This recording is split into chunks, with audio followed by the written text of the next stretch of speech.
देखिए, जैसे मान लीजिए हमारे पास एक कोई बॉल है, उस बॉल को मैंने एग्जैक्टली ना बीच में से सेंटर में से काट दिया, तो आधी आधी दो बॉल बन गई, ठीक है। तो ये इस तरीके से बन जाएगा, शेप ऐसी हो जाएगी,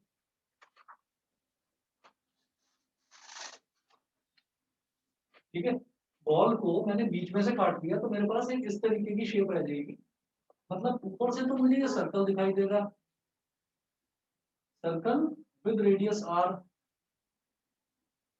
ये फिगर में है, ताकि शेप बना दे। हाँ, ये फिगर बन गया, शेप बना दे। अच्छा चलो ठीक है, आप कर देना।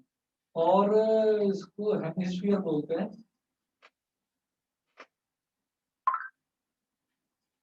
हेमिस्फीयर यहाँ पर लिख लेना, इसको यहाँ बना देना डायग्राम को इसके। तो ये इसका रेडियस हो गया। अब अगर इसमें हम कर्व सरफेस एरिया की बात करें, याद रखना लेटरल सरफेस एरिया केवल क्यूबॉइड और क्यूब में बोला जाता है, बाकी सबका कर्व सरफेस एरिया।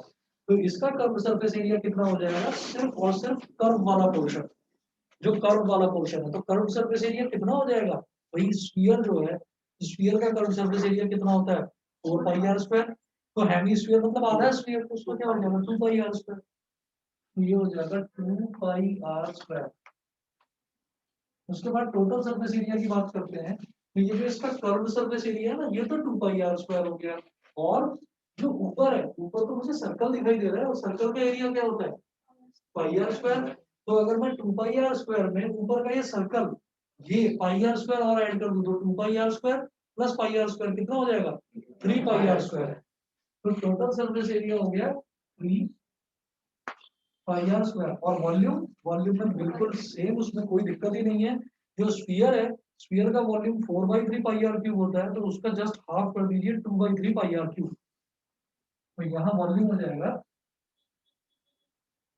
2/3 पाई r क्यूब, 2/3 पाई r क्यूब। बताइए जी, इतना क्लियर है? अच्छा, अब ये तो हमारी सारी शेप्स हो गई। उसके बाद जो नेक्स्ट वर्ड को डिस्कस करना है, मैं एक बार आपको क्यूबॉइड और बताकर और फिर इसके क्वेश्चन सीधा स्टार्ट करता हूँ।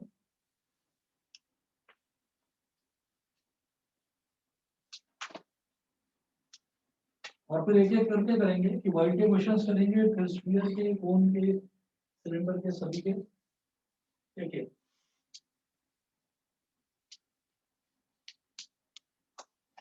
तो पूरा चार्ट बनवाया था, उसमें फिगर थोड़ी सी छोटी थी, नहीं आ रहा होगा समझ में। आप देखिएगा कि ऐसे, अगर मेरे पास कोई रेक्टेंगल है,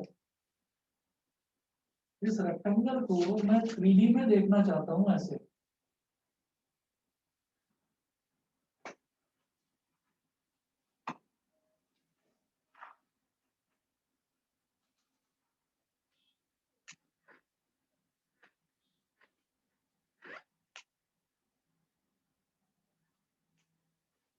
बेटा ये रेक्टेंगल की हो गई लेंथ, और ये जो है ये रेक्टेंगल की हो गई ब्रेथ, ठीक है। और ये जो है ये रेक्टेंगल की हो गई हाइट, लेंथ, ब्रेथ और हाइट, ये हो गया। अब आप खुद देख लीजिए, इसमें अगर मान लीजिए मेरे से इसका ना लेटरल सरफेस एरिया पूछा जाता है, तो लेटरल सरफेस एरिया का मतलब ये है कि उसमें इसका जो ये टॉप वाला पोर्शन है, लेटरल सरफेस एरिया में कभी भी टॉप वाला पोर्शन और बॉटम वाला पोर्शन इंक्लूड नहीं करते।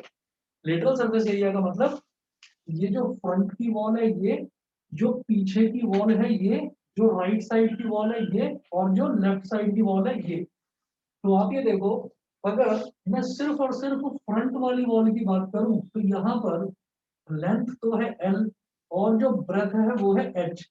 तो एल इंटू एच, ये सामने वाले का एरिया आ जाएगा। बताइए, क्लियर है? सो क्लियर है। और जैसा सामने है वैसा ही तो एग्जैक्टली पीछे है। तो इसका मतलब आगे एल इंटू एच, तो पीछे भी तो एल इंटू एच।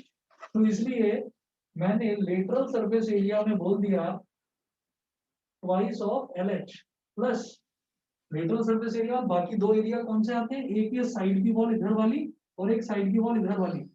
तो अगर मैं साइड का एरिया निकालूंगा, तो एक तो ये हो गया बी, और एक ये हो गया एच। तो साइड में भी तो एक रेक्टेंगल है जिसमें लेंथ कितनी है बी और ब्रेथ कितनी है एच। तो बी इंटू एच तो बी इंटू एच इधर वाला एरिया, तो सिमिलरली बी इंटू एच इधर वाला भी एरिया। तो ये क्या हो गया, 2 हो गए बी इंटू एच, तो 2bh। इसीलिए हमने यहाँ पर 2 निकाल लिया कॉमन, और चाहो तो h भी निकाल सकते हो common, 2h into L plus B, या twice L H plus twice B H बोल दो। बताइए, क्लियर है? Yes, sir. ठीक है, सभी So को by the clear? way, आस्था का डाउट था. हाँ हाँ, चलो ठीक है। चलिए जी, अब इसके बाद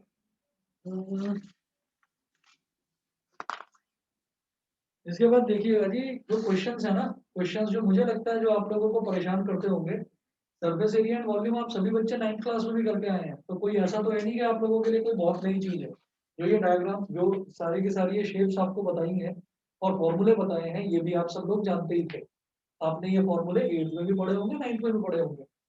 जो यहाँ पर प्रॉब्लम आती है, यहाँ पर कन्वर्जन ऑफ फिगर में प्रॉब्लम आती है, कि यहाँ जो कन्वर्जन वाले क्वेश्चंस आते हैं कि आप स्क्वायर को, सॉरी क्यूब को आप कन्वर्ट कर रहे हैं कहीं पर कोण में करने वाले आते हैं, वो वाले क्वेश्चंस भी आते हैं, वो भी आते हैं जिसमें स्फेरिकल रूलेट शॉट्स बनाने होते हैं एक बड़े स्फीयर में से, तो वो भी कोई मुश्किल नहीं है।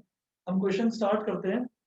सबसे पहला देखिएगा जी, पेज नंबर 14.4 पर एग्जांपल नंबर 1 है।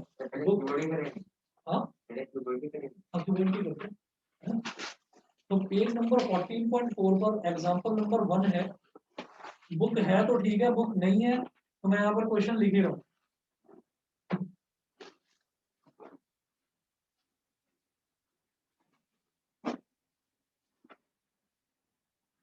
Page number 14.4 example number 1। Example 1 है 2 cubes each of 10 centimeter edge.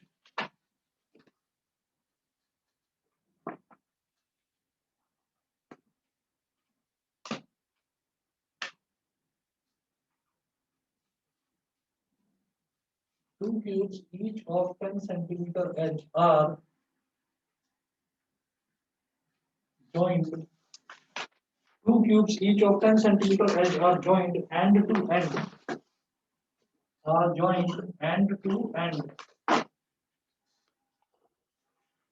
Joined end to end. Full stop. Find the surface area of the resulting cuboid.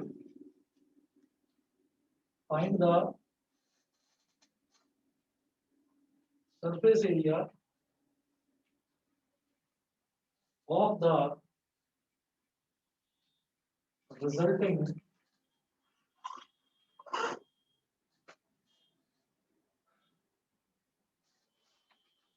find the surface area of the resulting cuboid.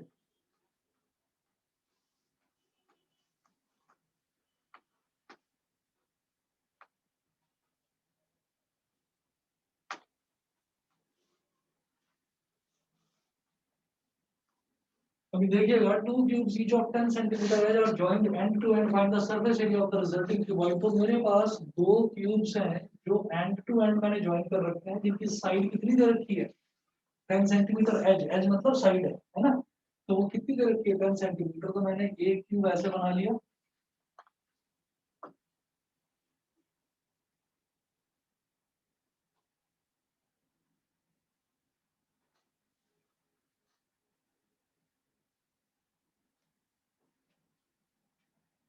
एक cube मैंने ऐसे बना लिया। इसमें जो side है वो कितनी है 10 है, ये भी 10 है। और एक क्यूब और बिल्कुल इसी के साइज का, एक क्यूब और बिल्कुल इसी के बराबर में मेरे को साइड में चिपका के रख देना है। तो एक क्यूब और मैंने इसी साइज का बना लिया, यहाँ पर बराबर में रख दिया।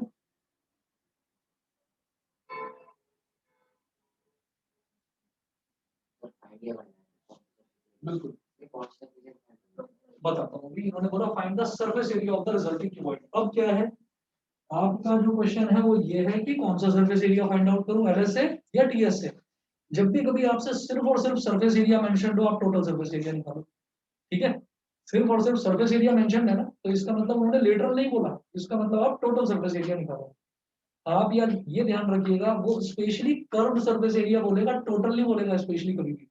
ठीक है, तो सिर्फ सरफेस एरिया मतलब टोटल सरफेस एरिया, क्लियर। ठीक है, अब आप देखिएगा कि यहाँ पर ये 10 है तो ये भी 10 है। ठीक, तो सीधी सीधी बात आप ये देखिए, और ब्रेथ कितनी है, ब्रेथ तो 10 ही है। अगर मैं इस फिगर को देखूं तो मुझे एक चीज समझ में आ गई, भाई 2 क्यूब्स को मैंने चिपका दिया ना, 2 क्यूब को चिपकाने पर एक क्यूबॉइड बन गया जिसकी हाइट 10 सेंटीमीटर है, जिसकी ब्रेथ 10 सेंटीमीटर है, लेकिन लेंथ कितनी हो गई? लेंथ हो गई 20 सेंटीमीटर। तो हम ये कहेंगे क्लियरली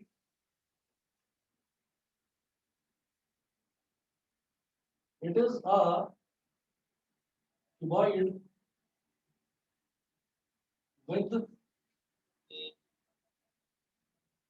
cuboid with dimensions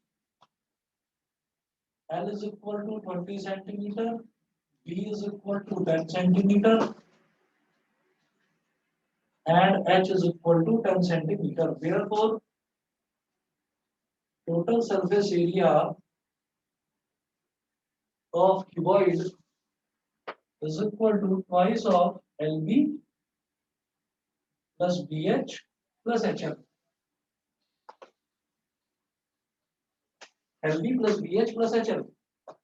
ये क्या हो जाएगा? Twice of LB, L into B यानी कि 20 इंटू 10 प्लस BH यानी कि 10 इंटू 10 प्लस HL ये 10 इंटू 20। Bracket close. उसके बाद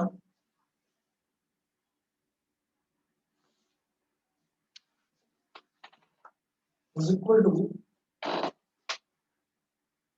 2 इंटू, अब 20 इंटू 10 कितना हो गया? 200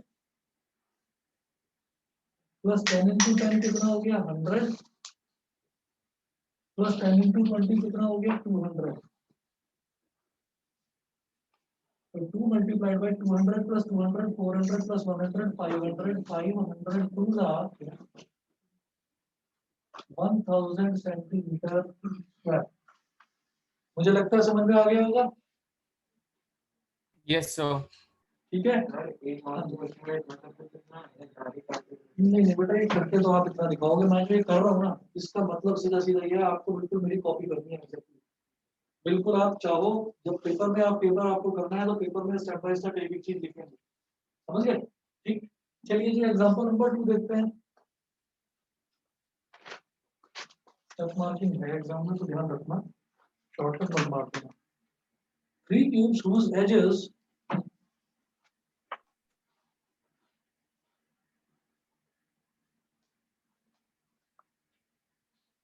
three cubes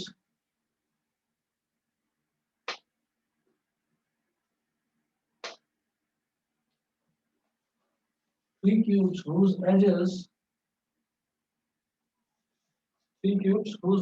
measure 3 centimeter, 4 centimeter, and 5 centimeter respectively. Measure 3 centimeter, 4 centimeter, and 5 centimeter respectively.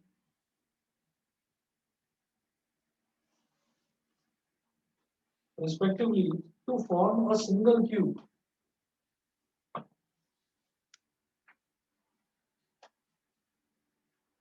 To form a three cubes whose edges measure 3 centimeter, 4 centimeter, and 5 centimeter respectively to form a single cube. Full stop. Find its edge.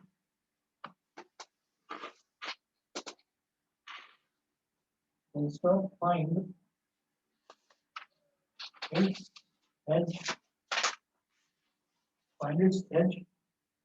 Full stop. Also find the surface area of the new cube. Also find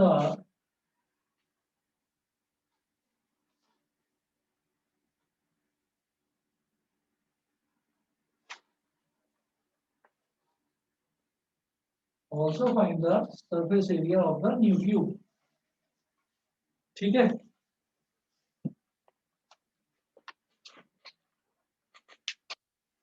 अब देखिएगा जी, कोई भी कभी भी मेरे पास अगर इस तरीके का क्वेश्चन आता है जिसमें मान लीजिए हमको ये दे रखा है कि 3 क्यूब है और 3 क्यूब मिलकर जो है एक नया क्यूब बना रहे हैं, या 10 क्यूब है, 10 क्यूब मिलकर एक नया क्यूब बना रहे हैं, या फिर मान लीजिए हमारे पास एक क्वेश्चन ऐसा आ जाता है कि हमारे को 3 सिलेंडर दे रखे हैं और 3 सिलेंडर जो है वो मिलकर एक नया कोन बना रहे हैं। तो आपको क्या करना है, आप ये समझ लीजिए कि तीनों के तीनों सिलेंडर आपको दे रखे हैं, तीनों सिलेंडर्स को आपको क्या करना है? पिघला देना है।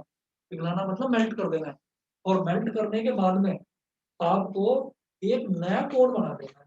मतलब क्या है कि जब भी कभी ऐसा क्वेश्चन आए कि एक इतने सारे क्यूब दे रखे हैं, उनको यूज करके मुझे नया क्यूब बना देना है, तो आपको इन तीनों क्यूब्स की अलग अलग वॉल्यूम निकालनी है, और वो वॉल्यूम जो नया क्यूब बनेगा नए क्यूब की वॉल्यूम के इक्वल रखेगी बस, और फिर उससे आप नए क्यूब की साइड निकाल सकते हैं। ठीक है, 1 मिनट वेट करिए, दोबारा बताऊँ। सर हम ये भी कर सकते हैं कि इनको ऐड करके वॉल्यूम निकाल के और इसका पता चले तो फिगर बनाते हैं ना सर, वो फिगर आपको बनानी ही नहीं है इसमें। एक एरिया में एक बोल रहे हैं फाइल। ना ना ना ना, वो जो आप एडजस्टमेंट सोच रहे हो ना कि मैं उसको नहीं सर, ये कह रहा ना कि ऐड कर दो, मैं वो बोल पा रहा नहीं नहीं, वो सुनिएगा, इसमें आप क्या करेंगे,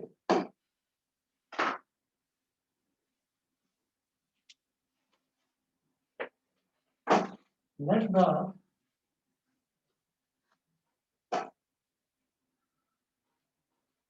side of the new cube, let the side of the new cube be x centimeter. So volume of new cube is equal to total volume of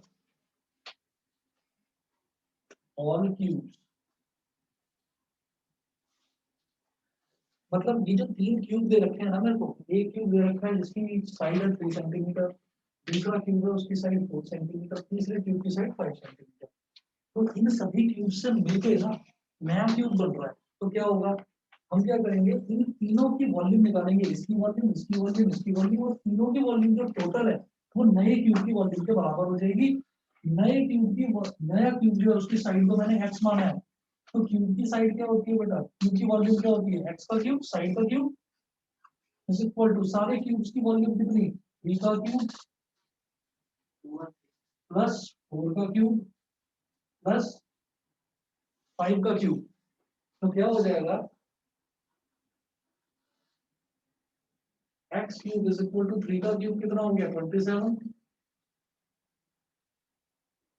4 का क्यूब हो गया 64, और 5 का क्यूब हो गया 125। तो x cube is equal to 7 plus 4 11 plus 5 16, 1 carry आ गया, 1 प्लस 2 3 प्लस 6 9 और 2 9 और 2 11, 1 कैरी आ गया,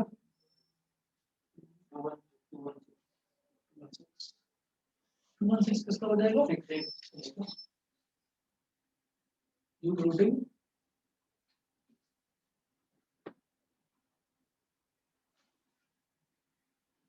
बोथ साइड्स। तो x की वैल्यू क्या हो गई 6 सेंटीमीटर। तो ये हमारा नया जो क्यूब आया है उसका एज हो गया, उसकी साइड हो गई। अब ये क्या बोल रहे हैं, also find the surface area of the new cube. तो भाई नया जो क्यूब है उसका सरफेस एरिया मतलब टोटल सरफेस एरिया, और टोटल सरफेस एरिया क्या होगा 6s स्क्वायर, बिल्कुल सही। तो हम ये कहेंगे TSA new cube is equal to 6x square। तो 6 into 6 का स्क्वायर क्या हो गया 216 ही हो गया, ये भी 216 centimetre cube.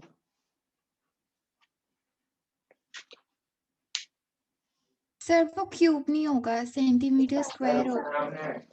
Sorry sorry, total surface area centimetre square, ठीक है।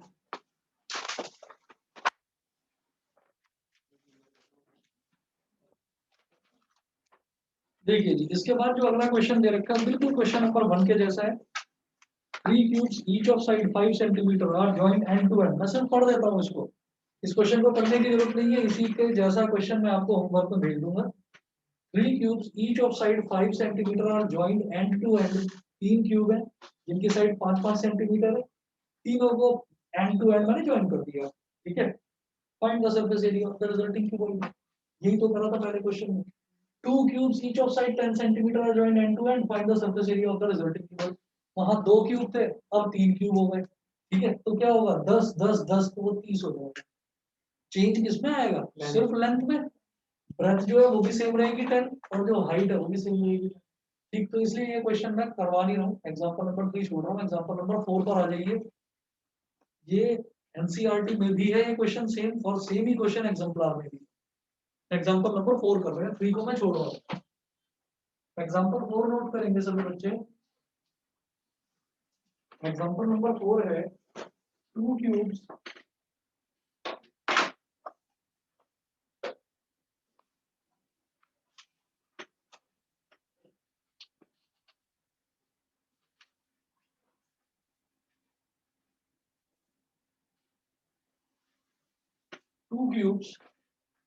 each of volume 64 centimeter cube are joined end to end.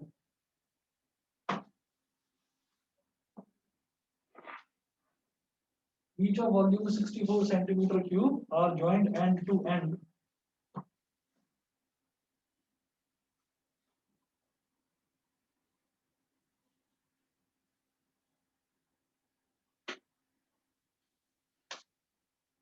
Find the surface area and volume of the resulting cuboid.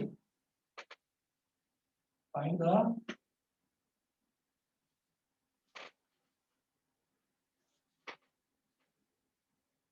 surface area and volume of the resulting cuboid.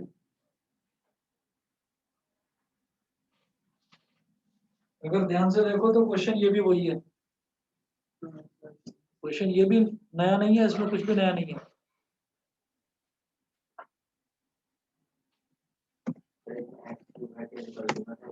बस अगर अगर question समझ में आ गया है तो बताओ, नहीं तो मैं फिगर बना देता हूँ आपको, इतना हिंट देकर छोड़ दूंगा, क्वेश्चन में कुछ भी नहीं है। सीधी चीज देखिए, 2 cubes each of volume 64 centimetre cube are joint end to end. वहां क्या दे रखा है? 2 cubes each of 10 centimetre edge are joint end to end. मतलब यहाँ पर एज दे रखी है, यहाँ पर उस क्यूब की वॉल्यूम दे रखी है। जब क्यूब की वॉल्यूम है तो क्यूब की एज तो मैं निकाल ही सकता हूँ। कैसे? वॉल्यूम जो हमें 64 बिल्कुल सही है भाई, जो हमको क्यूब दे रखा है उस क्यूब की साइड जो है वो क्या है? एस मान लो उसको। ठीक, और क्यूब का वॉल्यूम क्या होता है? साइड का क्यूब। साइड का क्यूब इज इक्वल टू 64। मैं जानता हूँ 4 4 16 4 64, तो उसकी साइड कितनी आ गई? 4 सेंटीमीटर। एक्सक्यूज मी सर, हाँ जी बोलिए। सर रिजल्टिंग क्यूबॉइड जो है उसकी वॉल्यूम इन दोनों क्यूबॉइड की वॉल्यूम के बराबर ही तो होगी मिला के, तो 128 सेंटीमीटर क्यूब कह देते हैं। Find the surface area and volume of the resulting cuboid. ठीक है, ये मान लिया मैंने। तो वॉल्यूम तो हम दोनों को ऐड करके बता सकते हैं, वॉल्यूम तो दोनों को ऐड करके बता सकते हैं। बिल्कुल सही कह रहे हो, ये बात समझ में आएगी नहीं? वॉल्यूम हमेशा बराबर होती है, सरफेस एरिया चेंज हो जाता है। ठीक, तो वॉल्यूम तो हम ऐड करके बता सकते हैं, लेकिन फिर भी मेरी मानिए तो करके दिखा देना इसको। इस चीज को रुद्रांश समझ रहे हो? करके दिखा देना, एक ही स्टेप फालतू लगेगा और कुछ नहीं है। आप क्या करो, Yes, sir. सबसे पहले 64 सेंटीमीटर क्यूब है तो आप उस क्यूब का साइड निकाल लोगे, वो तो 4 आ गया। फिर दो क्यूब्स को साइड में लगाया, 4 सेंटीमीटर 4 सेंटीमीटर, लेंथ कितनी हो गई? 8। ब्रेथ कितनी? 4 ही होगी। हाइट कितनी? 4 ही होगी। छोड़ दूं? छोड़ दूं, हो जाएगा? बताइए। हाँ? Yes sir. ठीक है, मैं इसको छोड़ रहा हूँ। उसके बाद अगला देखते हैं जी।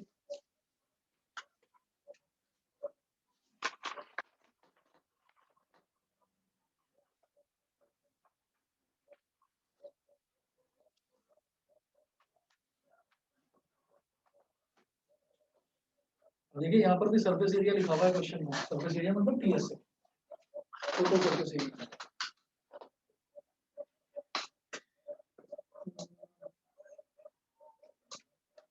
बेटा एग्जांपल नंबर 5 और 6 भी सेम है।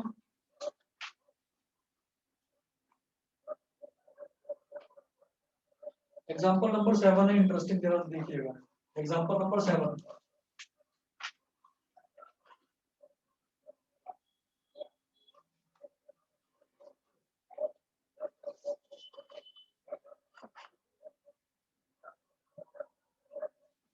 सेवन में है a solid iron rectangular block of dimensions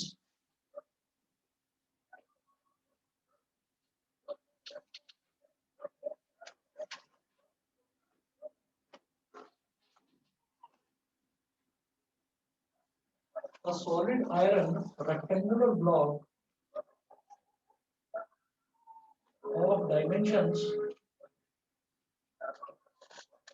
a solid iron rectangular block of dimensions 4.4 meter, 2.6 meter,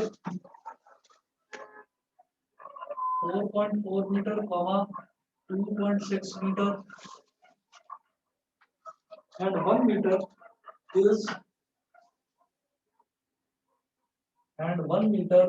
cast into a cylindrical pipe of internal radius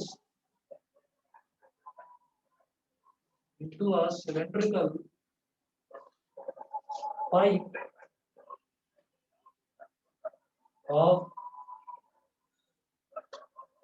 internal radius is cast into a cylindrical pipe of internal radius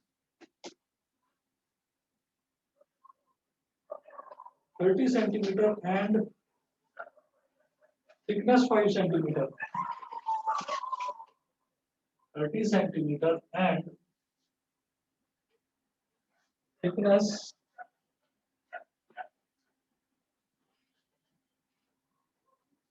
5 centimeter. Full stop. Find the length of the pipe.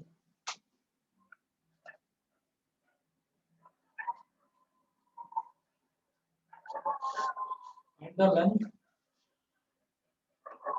of the pipe. देखिए मैं यहाँ पर एक figure बनाऊंगा, वो figure आपके लिए बनानी जरूरी नहीं है, लेकिन मैं फिगर इसलिए बना रहा हूँ ताकि चीज समझ में आ जाए कि क्या ये यहाँ पर पूछना चाह रहा है। देखिए यहाँ पर सॉलिड आयरन रेक्टेंगुलर ब्लॉक, तो याद रखिएगा सॉलिड रेक्टेंगुलर ब्लॉक का मतलब क्या है, रेक्टेंगल को ही 3D सॉलिड फिगर में हम क्यूबॉइड बोल देते हैं। तो सॉलिड आयरन रेक्टेंगुलर ब्लॉक का मतलब मैंने ये एक क्यूबॉइड बना लिया,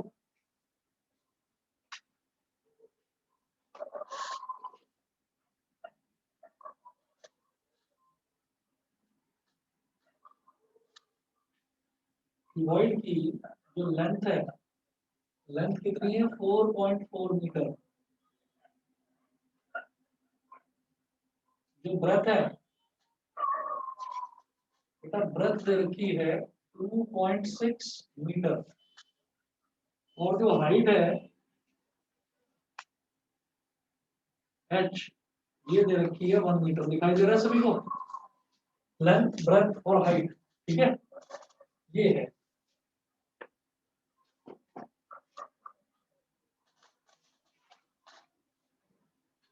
अब हमने क्या करा,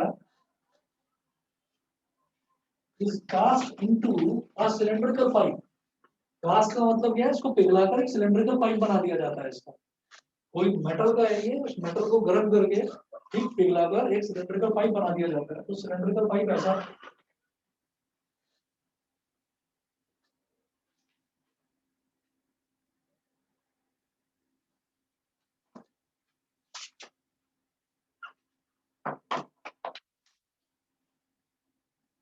और जो पाइप है, पाइप की एक बात होती है कि पाइप बीच में से खाली होता है, हॉलो होता है, अभी तभी तो उसमें से पानी निकलेगा, वो सॉलिड नहीं होगा, वो बीच में से हॉलो होगा। तो मतलब इसमें सॉलिड पोर्शन बेटा ये वाला हो गया, ये थिकनेस है।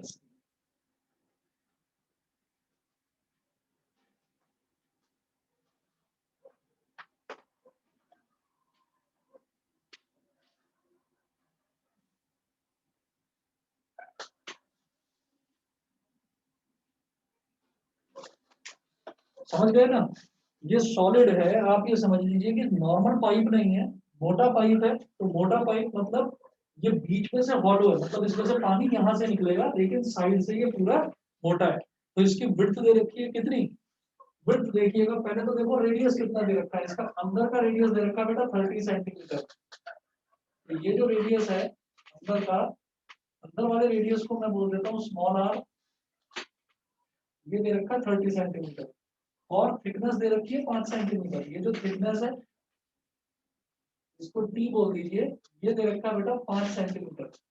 तो हम ये कहते हैं कि अगर मैं बाहर तक का एक रेडियस निकालूं इसका, है ना, तो मैं ये कहूंगा internal radius internal radius small r is equal to 30 centimeter and external radius capital R is equal to 30 plus 5 मतलब 35 सेंटीमीटर. इंटरनल रेडियस और एक्सटर्नल रेडियस ये हो गए 30 और 35. ये क्लियर है? समझ गए?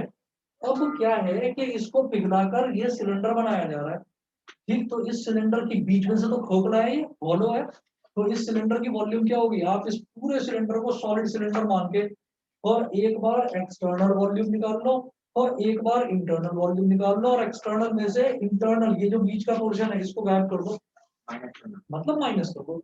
आप एक्सटर्नल सिलेंडर में से, वैसे तो बीच में से खोखला है, आप क्या करो, आप पूरे को सॉलिड सिलेंडर मानो.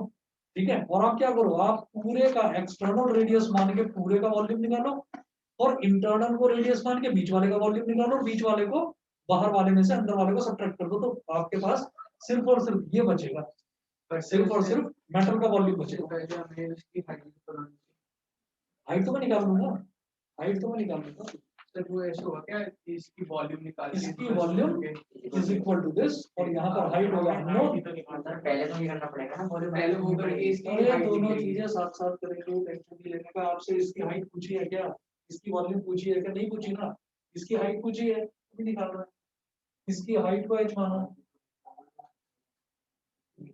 इसकी हाइट h हो गई. ठीक है, अब जरा लिखिएगा, कास्टिंग वाले क्वेश्चन है ना. हमें क्या करना है, ये क्यूबॉइड को पिघलाकर सिलेंड्रिकल पाइप बनाना है, वो भी हॉलो सिलेंड्रिकल पाइप.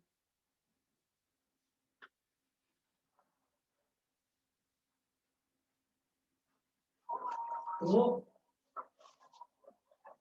लिखिएगा यहाँ पर volume of hollow cylindrical pipe, volume of hollow cylindrical pipe is equal to volume of solid cuboid. इस क्यूबॉइड को पिघलाकर ही मैं ये हॉलो सिलेंड्रिकल पाइप बना रहा हूँ. तो volume of hollow cylindrical pipe कितना, pi R square H, pi R square H minus pi small R square H. मेरे को लगता है समझ में आ गया होगा ये. ठीक है ना? Yes, sir. नहीं समझे? आप ये देखिएगा volume of hollow cylindrical pipe. तो volume of hollow cylindrical pipe मतलब ये जो बाहर का मेटल है ना. अच्छा ध्यान ध्यान रखिएगा, हॉलो सिलेंड्रिकल पाइप के केस में जो मैं इसका वॉल्यूम निकाल रहा हूँ वो वॉल्यूम बेसिकली किसका है, वो इसके एक्सटर्नल जो ये मेटल है ना, इस मेटल का है वॉल्यूम.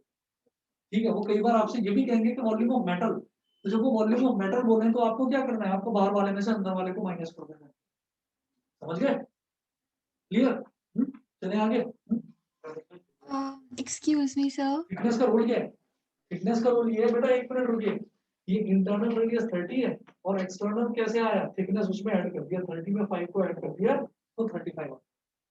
ठीक है, बताइए बेटा क्या पूछ रहे थे. सर पूरे सिलेंडर का एरिया तो उसकी कैपेसिटी होती है और जो भी आएगा सामान वो तो सिर्फ वो इंटरनल वाले में आएगा. सुनो सुनो सुनो, सिलेंडर का एरिया उसकी कैपेसिटी थोड़ी होती है, वॉल्यूम होती है capacity. I mean, yeah, volume. Sorry. हाँ, तो सिलेंडर की जो वॉल्यूम है वो उसकी कैपेसिटी होती है. लेकिन यहाँ पर जो बात करी जा रही है ना, volume of hollow cylindrical pipe. तो जो हॉलो सिलेंड्रिकल पाइप है उसमें बीच में तो खाली है, तो बीच में तो कुछ है ही नहीं. तो हॉलो सिलेंड्रिकल पाइप के केस में हमेशा जो ये साइड का पोर्शन है ना, वो साइड की वॉल्यूम निकलती है. समझ गए? Sir, you mean to say वो thickness की? वो थिकनेस की वॉल्यूम है, बिल्कुल सही कह रहे हैं, वो थिकनेस की वॉल्यूम है, वो मेटल की वॉल्यूम है. Okay. ठीक है, उसी चीज को ये लिखा है मैंने, volume of hollow cylindrical pipe, क्योंकि बीच में कुछ नहीं है, बीच में से खाली है. तो volume of hollow cylindrical pipe का मतलब इसके मेटल की ही वॉल्यूम है, इसमें बीच में तो कुछ है ही नहीं ना.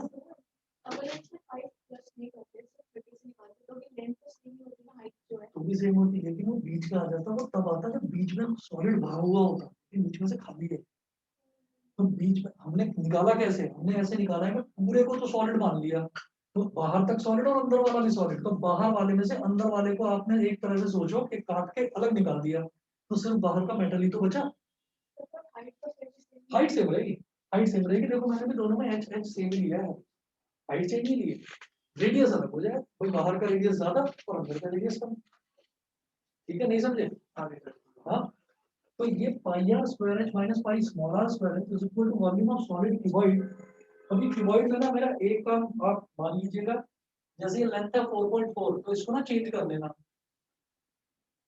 4.4 into 100 पॉइंट गया नीचे, 10 0 से 0 कैंसिल, ये हो गया 440 सेंटीमीटर।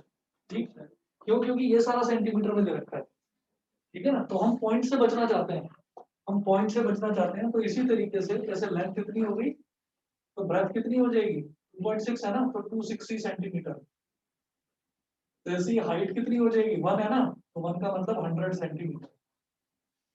सभी को क्लियर है? तीनों डायमेंशंस एल बी और एच मैंने Yes. मीटर से सेंटीमीटर में कन्वर्ट कर दिया, मैं पॉइंट से बचना चाह रहा था। पॉइंट में कई बार इधर का उधर एक पॉइंट गड़बड़ हो जाए तो सब गलत हो जाए, इसलिए तो हमने बोला वॉल्यूम ऑफ क्यूबॉइड क्या हो जाएगा बेटा, L into B into H. अब पाई और एच दोनों में कॉमन है, तो पाई और एच निकालो बाहर, ब्रैकेट में डालो capital R square minus small R square. और अभी पहले देख लेना मैं कैसे सॉल्व कर रहा हूँ, उसके बाद करना है इसे। अभी ये दिखाने की जरूरत नहीं है कि हाँ मेरे को मल्टीप्लिकेशन वगैरह आता है, स्क्वायर निकालना होता है, तो अभी शांति से देखो जी। R square minus small R square, L B H कितना हो गया, 440 260 और 100। इनको भी अभी मल्टीप्लाई करने मत बैठ जाना, 440 इंटू 260 इंटू 100। यहाँ तक ठीक है? अभी क्या करना है, यहाँ डालो पाई की वैल्यू 22/7। यहाँ लिखो h, कैपिटल आर स्क्वायर कितना है 35 का square minus small R square कितना है 30 का square is equal to 440 into 260 into 100। अब सुनिए 35 का स्क्वायर और 30 का स्क्वायर निकालने की जरूरत नहीं है, फॉर्मूला लगा देना ए स्क्वायर माइनस बी स्क्वायर। ठीक है, ए प्लस बी इंटू ए माइनस बी, आसान पड़ेगा। तो सबसे पहले तो 22 से 440 को काट दो, 22 2 जा 44, 20 हो गया, 22 तो खत्म हो गया। यहाँ क्या बचा बेटा, h/7, ये हो जाएगा 35 प्लस 30 इंटू 35 माइनस 30। ठीक है, is equal to 20 multiplied by 260 और आगे 2 जीरो और लगा दो, हटा दो 100 को इससे मल्टीप्लाई कर दिया, 26,000 आ गया। ठीक है इतना? ठीक, 35 प्लस 30 क्या हो जाएगा, ये हो जाएगा 65 मल्टीप्लाइड बाई 35 माइनस 30 कितना हो जाएगा, ये हो जाएगा 5 इज इक्वल टू, यहाँ पर लिखेंगे 20 और ये है 26,000।